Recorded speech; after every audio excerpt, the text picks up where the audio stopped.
Hey, what's up? What's going on, bro? How you doing? I'm doing well.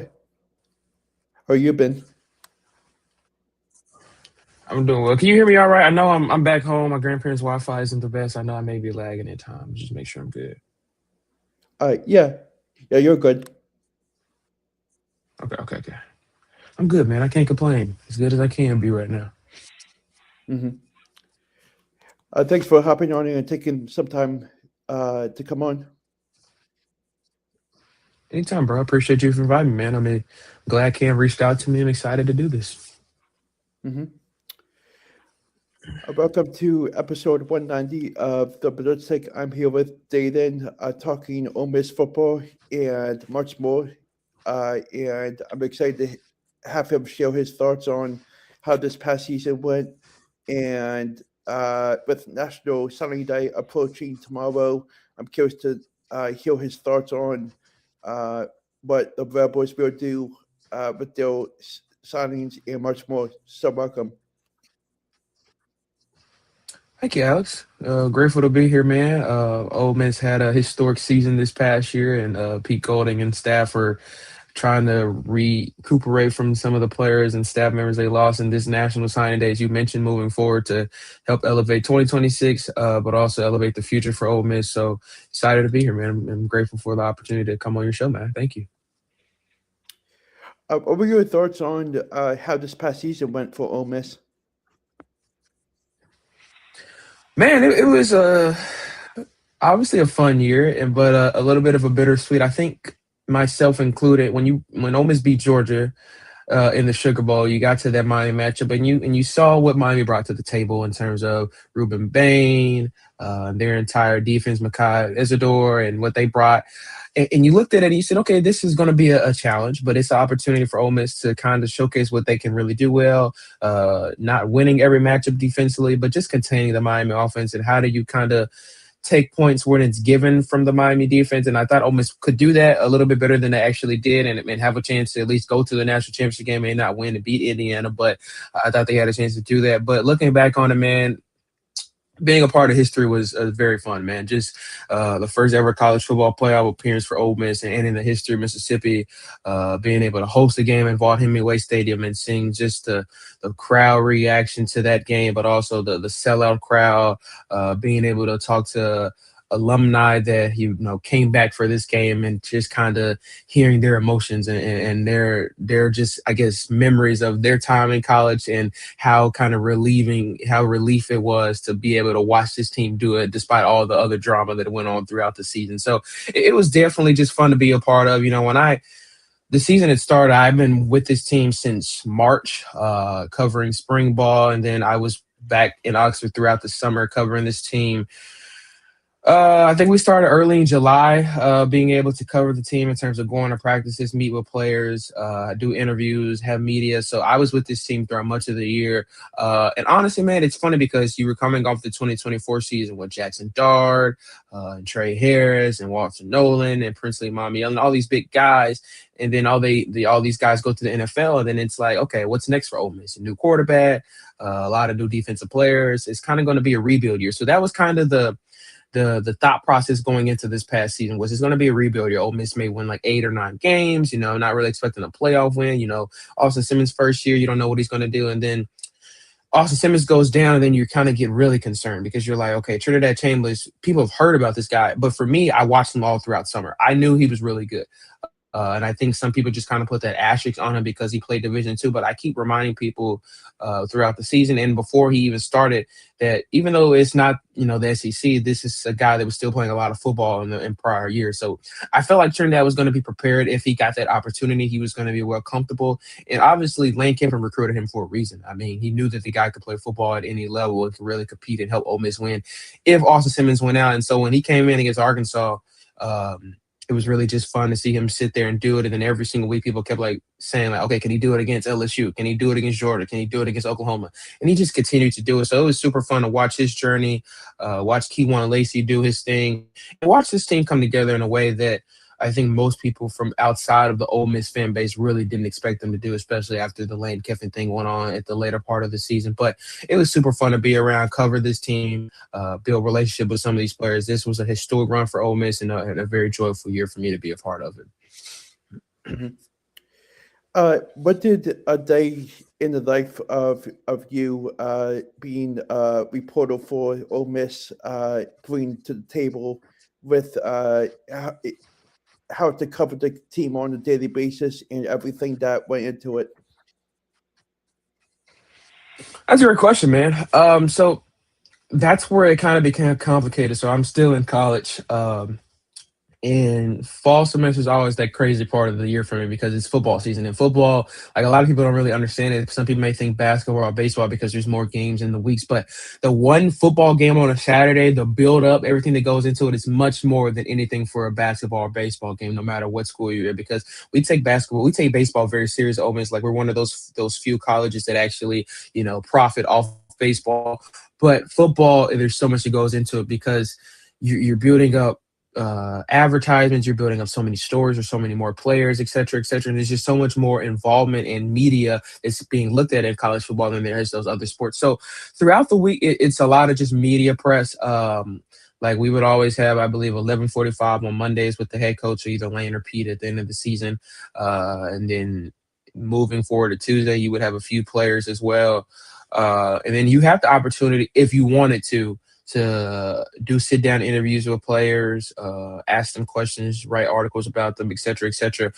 But there was so much based on I guess, just the nature of Trinidad Chambliss that surrounded so much of our season. And saying that there were so many storylines for this season that it was, in a way, you're kind of like overwhelmed. There was so much to talk about. There was never a point throughout the season, if you're an Ole Miss reporter, that there wasn't anything to talk about.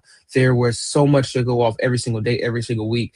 And then you add on the last 2 months, the whole Lane Kiffin drama. Is he leaving or not? Is he going to Florida? Is he not going to Florida? Is he going to LSU? Is he not going to LSU?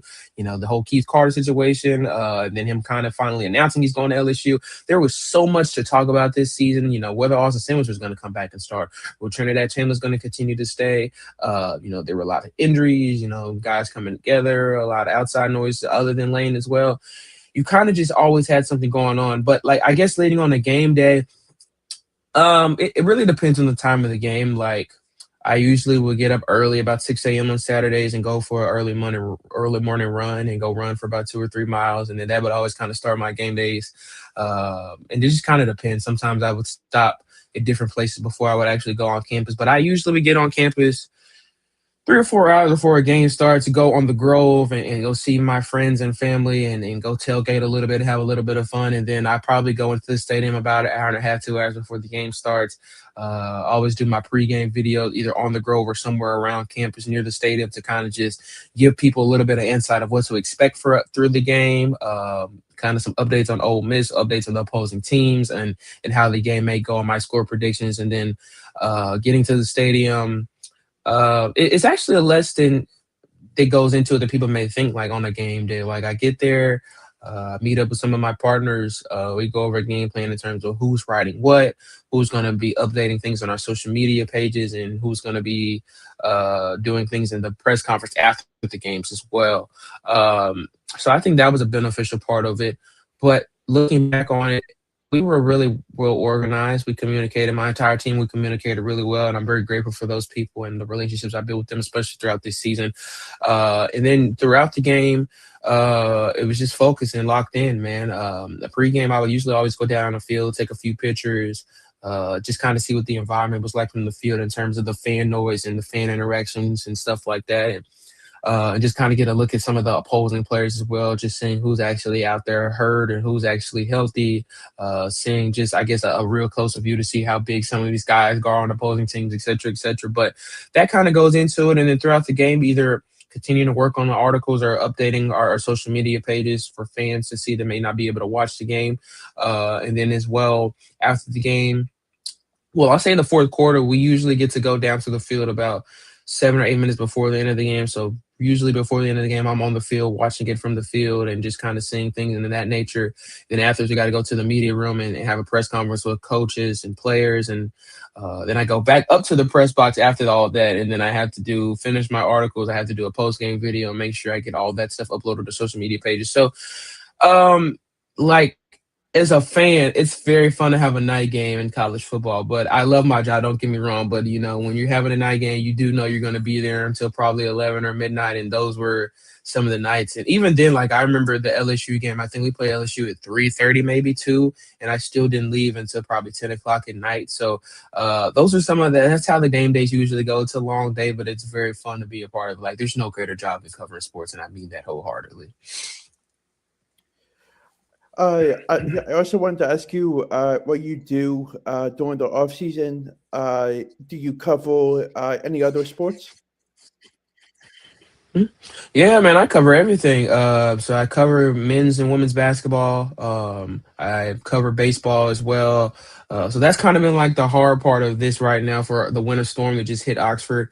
A lot of the basketball games have been moved to different sites. Like our women's team has been playing in Birmingham, Alabama for home games over the last 2 weeks. And I'm just have not been able to be there with the team and be able to cover them in that manner. So that kind of sucks. And then our basketball team, they've been having to play straight road games because of the weather that's been going on at Oxford. And then baseball season is supposed to start next week. And then I was supposed to be doing interviews with players throughout this past week and this week, and I've not been able to do that. And so that kind of sucks. But yeah, I do it all, man. I also do radio play-by-play for our softball team, who they made a historic run to the Women's College World Series last year. So yeah, I cover basketball, baseball, softball. I have some different realms in the high school kind of sports as well. We're surrounding Oxford and kind of dibble dabble in those things throughout the spring. But the fun thing about football, man, is that as much as this, I guess, this transfer portal thing is kind of broken, it never really stops for college football. Like right now, we're still talking about the portal. We're talking about recruiting. We're talking about what the team may look like going into this season now. And before you know it, it's already February. Before you know it, it'll be March, and then we'll be able to go to spring practices and see what some of these new guys are looking like and see what the transfers are coming in looking like, some of the returning players, some of the new high school recruits, what they're looking like. So football never really stops, honestly, because we have the opportunity to keep playing until the 8th of January, and then we got the rest of that January and then February, we kind of without being physically there with the football team, and then in March we're back.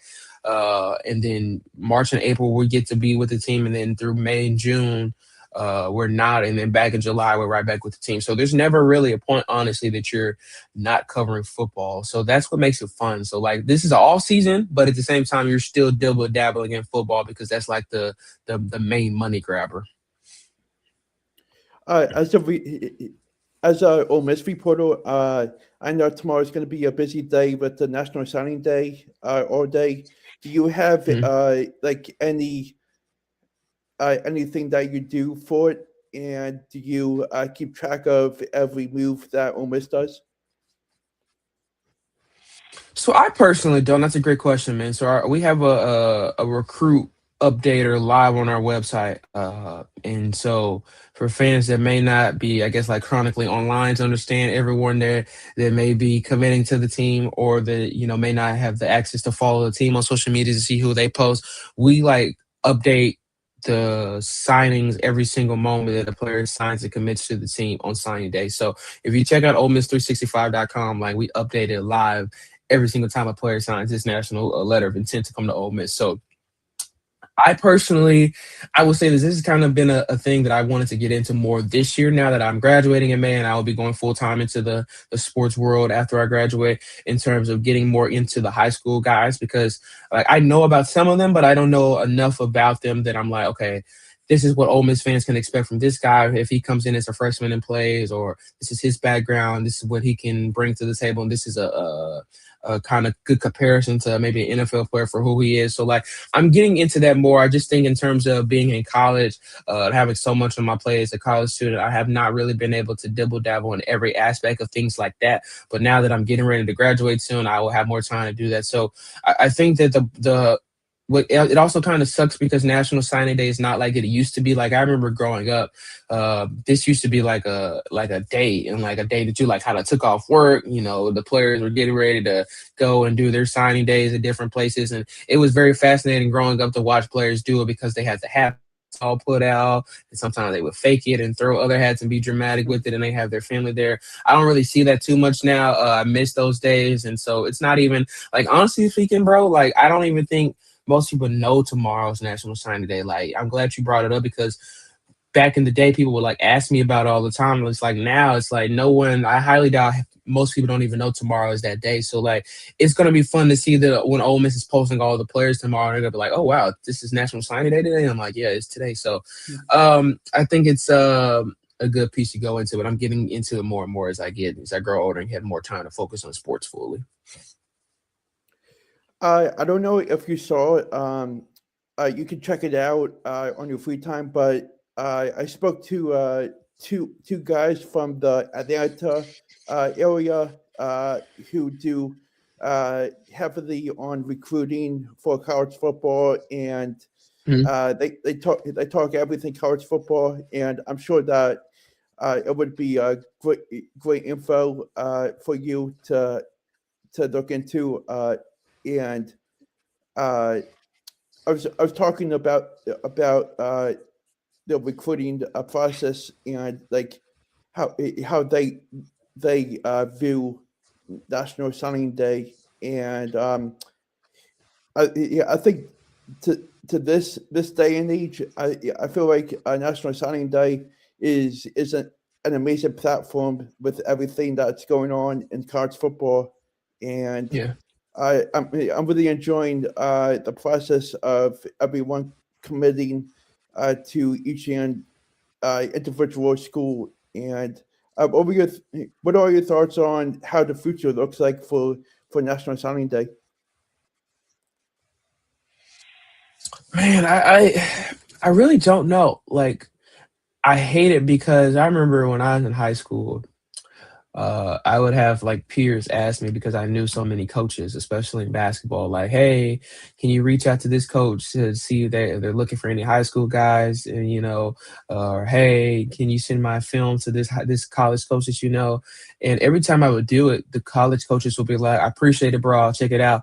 But honestly speaking, we look at transfer portal players first before the high school guys now, and it's like that's just the landscape of college athletics that we're in. It's not just football. And then those guys that are in high school, unless you're the top of the line 4 or 5 stars, you kind of sometimes get pushed to the side and you have to make a little bit more of amends and you have to work harder than some of these other guys simply because of the transfer portal, or you have to make those ranks in the Division 2 or Division 3 or go to the JUCO route and then try to make your way up, proving that you can play at this level in some capacity and then try to go to the bigger league. So I really don't know what the future will unfold. Like I hate it because I think that high school players need to get the flowers that they deserve.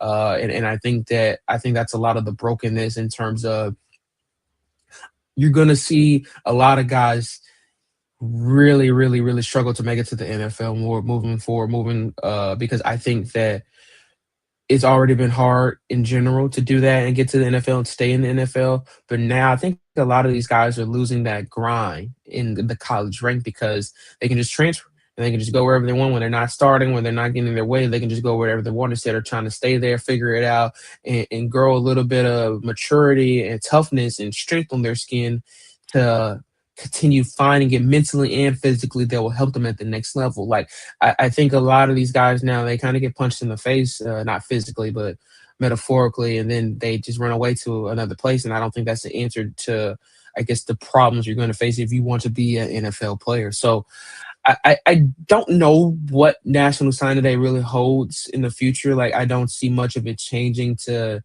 being what it once was. Like I think it's kind of afterthought for people now. Like I think most people think even if you sign a good recruit, he probably won't stay because he's not going to play much his freshman year at this point.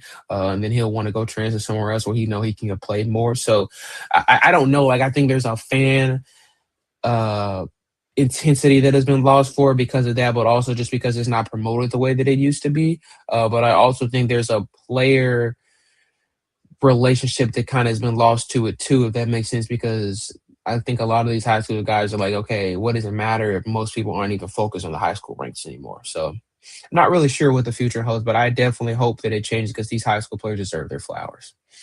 Hmm. What are your thoughts on how the college football playoff format was like this past season? Oh, that's a great question, man. I feel like there are only so many changes you can make. And I feel like no matter what you do, there are going to be some people that are going to complain no matter what. So even if you make it a 16 team playoff format and you kind of eliminate those group 5 teams that end up making it because they're automatic bid because they won the conference championships, aka Tulane or James Madison from this past season. I still think there are going to be people that complain about, them still getting in or other teams getting the opportunity to make it in. Because at the end of the day, I think that was what the problem was over time with the 14 playoff format is that too many people thought that other schools either should have gotten in and didn't, or how do you put certain schools in over teams that won conference championships but may have lost another game or two. So it's kind of a hard task to kind of look at. I think there still need to be changes. I'm in favor of going to the 16 team format because I think the teams that end up getting that bye on the 12-team playoff format that we currently have is not fair. And I say that because those teams that get byes, the other schools that get a first round playoff game and host those games, they're getting a significant amount of money in terms of TV deals, getting another game in their home stadium, merchandise and tailgating, et cetera, et cetera.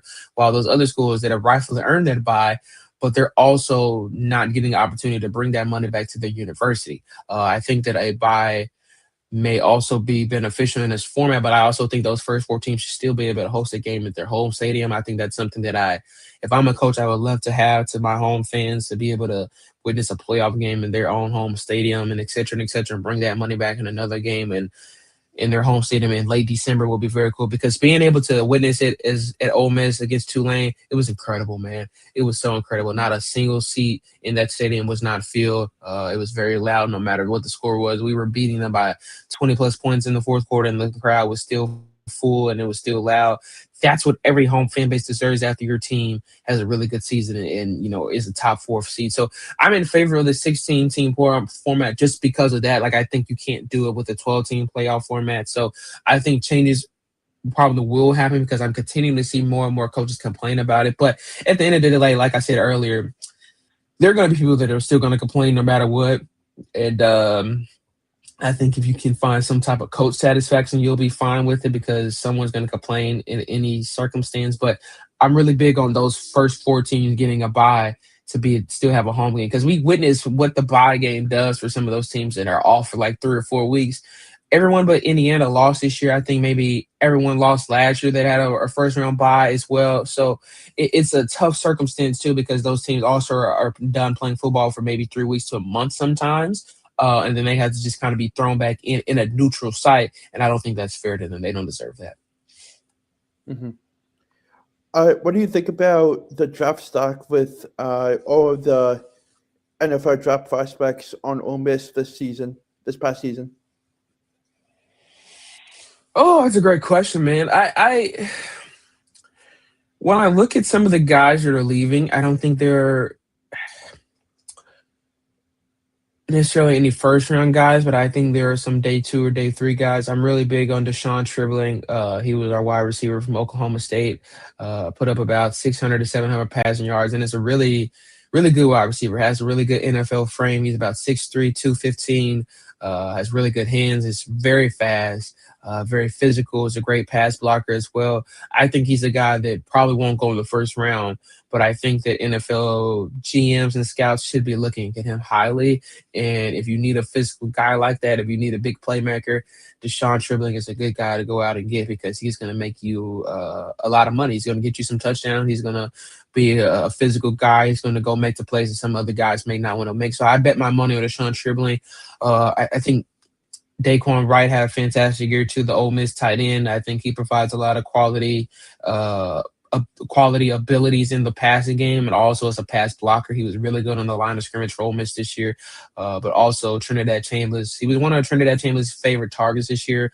especially in the middle of the field. And for a tight end, he can really move well down the field. So I think he'd be a good guy. I think there are some guys in the offensive line, Diego Pounds and Jaden Williams, that also had spectacular years that also could be drafted probably in the fifth or sixth round, maybe. But I think when I look defensively, there weren't too many guys that I'm just sitting here saying that may get drafted to the NFL. Also, a lot of guys didn't declare, and a few transferred to other schools. So you probably won't necessarily see too many guys get drafted from the Ole Miss defense, if I'm being honest. I I'm trying to think off the top of my head. Sage Ryan entered the draft. Wyatt Williams has a good chance to get drafted. He was arguably Ole Miss's best defensive player throughout the season, especially throughout the second half of the season. He was a strong safety, lights out in terms of his ball coverage and his hand placement. Very quick receiver, good open field tackler, and very coachable. I heard nothing but great things from coaches all season long about Wyatt Williams, and he spoke with great maturity as well when I met with him throughout the press conferences this past year. So he may be a guy that gets drafted. I think he has a lot of good tangibles, has to put a little bit more size on him, but I think it can be a really good NFL player too. But other than that, defensively, I don't think there are too many guys that'll be drafted.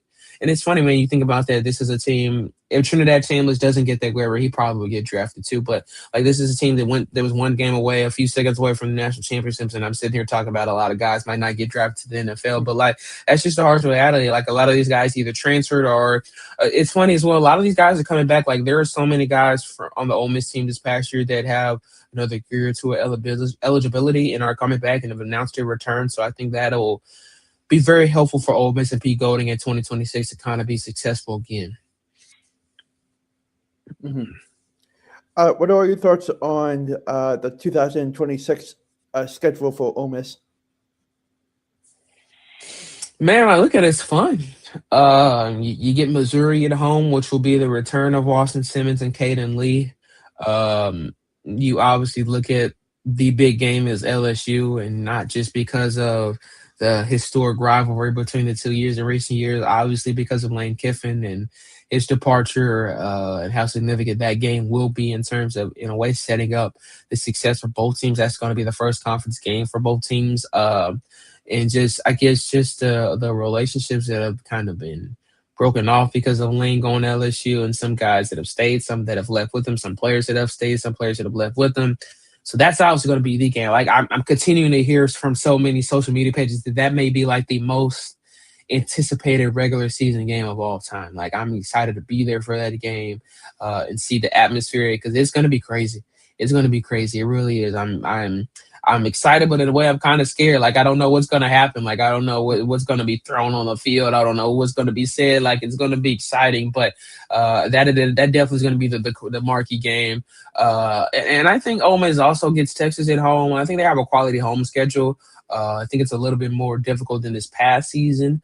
But I think there are still a lot of winnable games from Ole Miss this year. But as well, it's hard to, man, Alex, it's really hard to really judge what Ole Miss is going to be able to do right now because we're still waiting on the Trinidad Chambers waiver. Now, if you get Trinidad Chambers waiver and he gets to come back to Ole Miss, I'm looking at this team that could possibly make another playoff run. But without him, I still think there will be a quality team, but I think being able to fight for the playoffs is going to be a little bit harder without him. But so much of that revolves on, okay, do I think this team can win a 10 or 11 games, or do I think they can only win maybe 8 or 9? So I think that Ole Miss has a chance to do really good this year based on their schedule. But at the same time, I'm not sure. You have to play Oklahoma on the road. And then you get Mississippi State at the end of the year, who I think is going to be really, really improved too with Kamario Taylor. It's going to be a lot of good games. I think a lot of close games for Ole Miss. I don't think you're going to see too many games, especially conference-wise, from Ole Miss that are going to be uninteresting. Like I think every single game they may play this year will be very, very close to the wire in a close game at the fourth quarter. Mm-hmm. Lastly, yeah, I just wanted to get close touch on what games you'll be covering during this spring and summer with other sports teams. So what does the schedule look like for you? Man, I'm banking really banking on the Ole Miss women's basketball team to host a regional this year. It's something that has never been done before. Coach Yo and her teams have made the C16 over past few years, but never been able to host a regional March Madness tournament. I think that is the next step to make yourself an elite squad, and I'm very excited because they have a good potential to do that this year with where they are in the rankings and how good they've been this year. So I'm excited to do that. So if that happens, man, there's no telling how my March will look. I would probably be in Oxford covering multiple games, not even just for Ole Miss, but for other teams as well. And just being in that environment will be crazy. That's actually, I don't think it's during our spring break, but maybe the week after. So I may actually not have a spring break, which is okay. And I'll be in Oxford just covering the March Madness tournament. I don't think it will be, but I think it will be the week after. So that'll be fun. Man, I'm excited for baseball this year too, man. Honestly, I think Ole Miss, this is the best team since I've been a college student. Like they won the national championship the year before I got there, so I didn't get to experience that. But I think since I've been there, this is the best chance for another team to go back and win the national championship in baseball. So I'm excited for the Ole Miss baseball season that starts February 12th, I believe. And to just see what they're going to be doing. I'm excited to be there for the team, covering them. Plan to go to a few away games as well. I'm from Arkansas originally, so I really want to go to Fayetteville, Arkansas in March when the baseball team travels there to play the Razorbacks, because I think Arkansas has a really good chance to win as well this year. So that'll be a fun matchup. So March and honestly February too, man, will be very, very busy for me in terms of baseball and basketball. I don't really cover too much men's away games. I will be at the home games for the men's basketball team and covering them in that circumstance, but not too many away games. It also depends on the men's SEC basketball tournament too. I would love to go to Nashville and work in that environment and cover. Not really set on that, so I don't know if that will happen. But early or second week in March is when spring practices start for football, so that will get going too. So as you hear, Alex, like my March is going to be very busy. That's a part of it, but I love what I do. And then softball also starts in late February, so I had to do radio for that, and then that'll be going on throughout March. And that will actually be compacted a little bit more this year too, which kind of sucks because the weather has delayed some of the start games, so we've had to push like 2-a-days and have double headers in some games. So I will be at the stadium for a long days in the end of February and March, but it'll all be fun at the end. But so that's kind of my schedule. Like February, March is probably going to be really, really crazy. April, it'll probably die down a little bit. And then May, it'll probably be a little less crazy as well. But then once June starts back, you're looking at getting ready to football into full time again. And so that's how it looks right now. And then I'm just excited to be able to do it all, man. Like I don't take any of this for granted. It's a blessing to do it all.